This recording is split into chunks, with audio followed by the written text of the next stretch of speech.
নমস্কার, আমি তস্মিনা। নমস্কার, আমি ইন্দ্রাণী। শুরু করছি বিয়ন্ড পলিটিক্স। আমার আর ভালো লাগে না।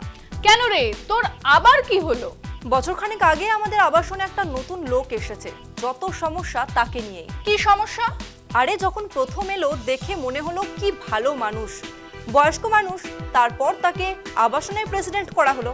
ব্যাস, প্রেসিডেন্ট হয়ে সবার মাথায় ছড়ি ঘোরাতে লাগলো, তাই তো? আরে শুধু ছড়ি ঘোরানো না, জ্বালিয়ে মারছে। লোকটার বাইরেটা ভালো, কিন্তু ভিতরে ভিতরে সারাদিন ফোন দিয়ে আসছে। আর আবাসনের কিছু লোকের কাছে ওর থেকে ভালো আর কেউ নেই। বুঝলাম। এই এক সেকেন্ড, তুমি কি করে জানলে যে ও সবার মাথার উপর ছড়ি ঘোরাচ্ছে? ওরে, আমার কাছেও সেম এক্সাম্পল আছে, কার্তিকের এক্সাম্পল। কার্তিক আরিয়ান? এই ওকে নিয়ে কিন্তু একদম খারাপ কথা বলবে না, আমার ওকে বড্ড ভালো লাগে। ওরে, আরিয়ান নয়, মহারাজ। কার্তিক আরিয়ান জানি, কার্তিক ঠাকুরও জানি, কিন্তু এই মহারাজ আবার কে? চিনিস না? সেও তো তোর এই প্রেসিডেন্টের মতো, বাইরে মহারাজ সাধু, ভেতরে গভীর জলের মাছ। ওরে বাবা, তা হঠাৎ তাকে নিয়ে এইসব কথা বলছো কেন?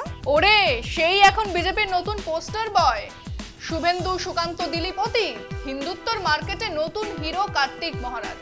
তবে তোর কার্তিক আরিয়ানের মতো হিট হবে কিনা সেটা বলতে পারছি না। কিন্তু এই লোকটা হঠাৎ মার্কেটে এলো কিভাবে? এইটাই $1,000,000 কোয়েশ্চেন।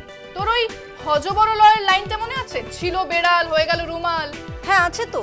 ইনিও ঠিক তেমনি, ছিলেন মহারাজ, হয়ে গেলেন পলিটিশিয়ান। কি সব বলছো, কিছুই বুঝতে পারছি না। দাঁড়া, তোকে এই নতুন কার্তিকের ব্রত কথা শোনাই। পুরস্কার সম্মানের প্রতীক, কিন্তু যখন তা রাজনৈতিক স্বার্থসিদ্ধির হাতিয়ার হয়ে ওঠে, তখন তা সম্মান না হয়ে দাঁড়ায় শাসকের প্রতি আনুগত্য প্রদর্শনের মাধ্যম। এবারের পদ্মশ্রী পুরস্কার সেই বিতর্ককেই উস্কে দিল।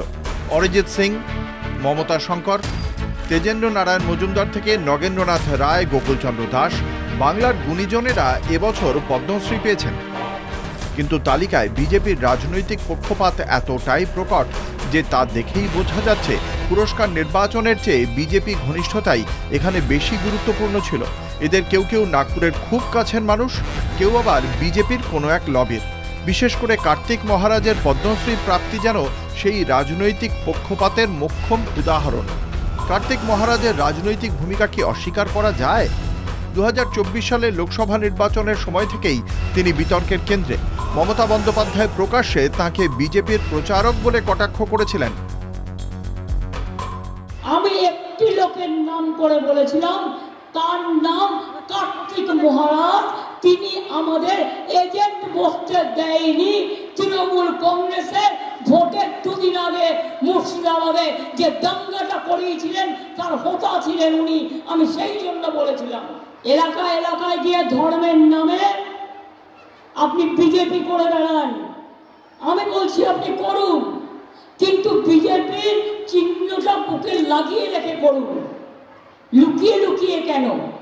আমি তাই বলেছি, আমি যেটা বলি আমি উইদাউট এভিডেন্সে বলি না। বস্তুত কার্তিক মহারাজের পদ্মশ্রী পাওয়ার পরেই প্রশ্ন উঠেছে, এই পুরস্কার কি আসলে তার বিজেপি ঘনিষ্ঠতার পুরস্কার? বিজেপি সরকারের পদ্মশ্রী তালিকা দেখে মনে হচ্ছে গেরুয়া আনুগত্যই এখন পুরস্কারের একমাত্র যোগ্যতা। বিরোধী দলগুলির অভিযোগ, কেন্দ্রীয় সরকার রাজনৈতিক স্বার্থে পদ্ম সম্মানকে ব্যবহার করছে। বিজেপি বলেছিল তারা বাংলা দখল করতে চায়, কিন্তু বাংলার মন জয়ের কৌশল যে তাদের এখনও রপ্ত হয়নি তা আবারও স্পষ্ট হলো। পদ্মশ্রী তালিকা আরও একবার দেখিয়ে দিল বিজেপির কাছে বাংলা কেবলমাত্র একটি রাজনৈতিক ময়দান, যেখানে তারা হিন্দুত্ব ও দলীয় আনুগত্যের খেলা খেলতে ব্যস্ত। বাবা, এ তো একেবারে রকেট গতিতে উত্থান। হিন্দুত্বের প্রচার করছে না তো কষ্ট করে, উত্থান হবে না? কিন্তু ভারত সেবাশ্রম সংঘ কি উগ্র হিন্দুত্ববাদী নাকি? একদমই নয়। খাতায় কলমে তারা চ্যারিটেবল অর্গানাইজেশন, মানুষের সেবার জন্য কাজ করে। তারা 100 বছরেরও বেশি সময় ধরে তারা সমাজ সেবা করে আসছে। তাহলে সেই সংগঠনের একজন হঠাৎ হিন্দুত্ববাদী প্রচারে নামছেন কেন? ওরে, শুধু মানুষের সেবা করে পেট ভরছিল না ওনার, তাই বিজেপির হয়ে ব্যাটিং। কিন্তু একজন সাধু যদি হিন্দুত্ববাদের প্রচার করে সেটা তো সমাজের জন্য খারাপ। খারাপই তো। হিন্দু ধর্ম আর হিন্দুত্ববাদ এক নয়। হিন্দু ধর্মে বলে বসুদৈব কুটুম্বকম, পৃথিবীর সব মানুষকে নিয়েই একটা পরিবার। কিন্তু হিন্দুত্ববাদ তো উল্টো কথা বলে। বলেই তো, হিন্দু খতরে মে হ্যায়, মুসলমানদের সংখ্যা বেড়ে যাচ্ছে, এসব বলে মানুষকে উস্কে দেয়।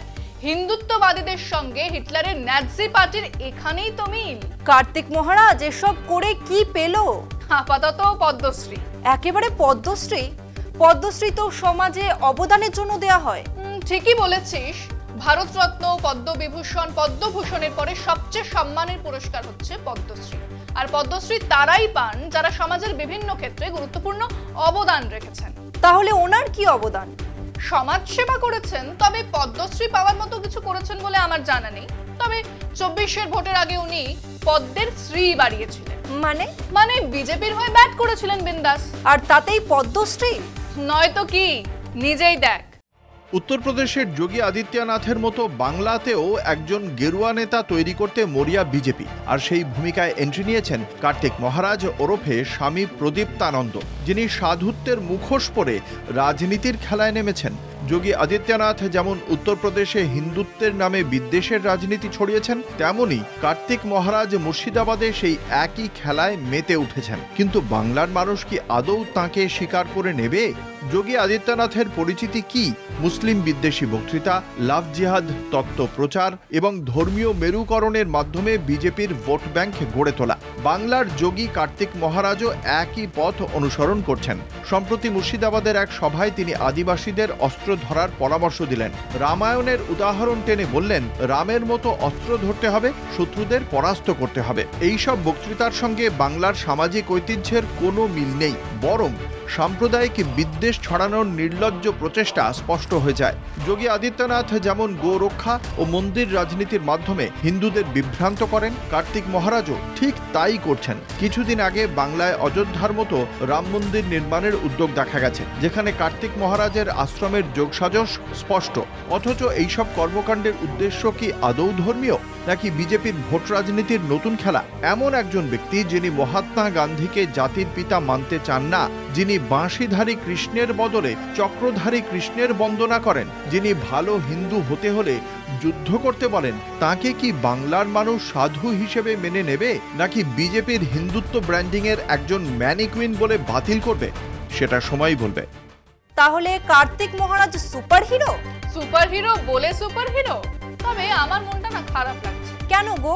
দেশ বিদেশে ভারত সেবাশ্রমের এত সাধক রামকৃষ্ণ মিশন রয়েছে, তারা মানুষের সেবায় নিঃশব্দে কাজ করে চলেছেন, কিন্তু তারা সম্মান পান না। একজন সাধু বিজেপির হয়ে ব্যাটিং করে কিছু না করেও পদ্মশ্রী। সত্যি, এটা সত্যিই খারাপ বিষয়। বিজেপি যে হিন্দুদের কথা ভাবে না, তা এটার থেকেই প্রমাণ হয়। এত সংগঠন আছে, কত মানুষ সংগঠন ছাড়াই কত সেবামূলক কাজ করে, কিন্তু বিজেপির কাছে তাদের দাম নেই। দাম কার আছে? যে সাধুর বেশে বিজেপির হয়ে ভোট প্রচার করে। অন্যায়, না ইনসাফি। অন্যায় তো আরো কয়েকজনের সঙ্গে হয়েছে। কাদের? এই শুভেন্দু, সুকান্ত, দিলীপ, সিনিয়র নেতারা। শুভেন্দু সেনাপতিত্বে দল ডুবে গেছে, সুকান্ত বাবু নিজেকে নিয়ে ব্যস্ত। আর দিলীপ ঘোষ কোথায় আছেন, কি করছেন, কেউ খবর রাখে না। দিলীপ ঘোষকে বৃদ্ধাশ্রমে পাঠিয়ে কার্তিক মহারাজকে আমদানি করেছে বিজেপি। সত্যি, কার্তিক মহারাজ আমার আবাসনের প্রেসিডেন্টের মতোই। কোনো কন্ট্রিবিউশন নেই, ফাঁকাই সম্মান আছে। বলেছিলাম না মিল আছে। দূর, মাথা গরম হয়ে গেল, চলো যাই। তাই বিয়ন্ড পলিটিক্স আজ এখানেই শেষ করছি। দেখতে থাকুন কলকাতা টিভি, রাত দিন 7 দিন।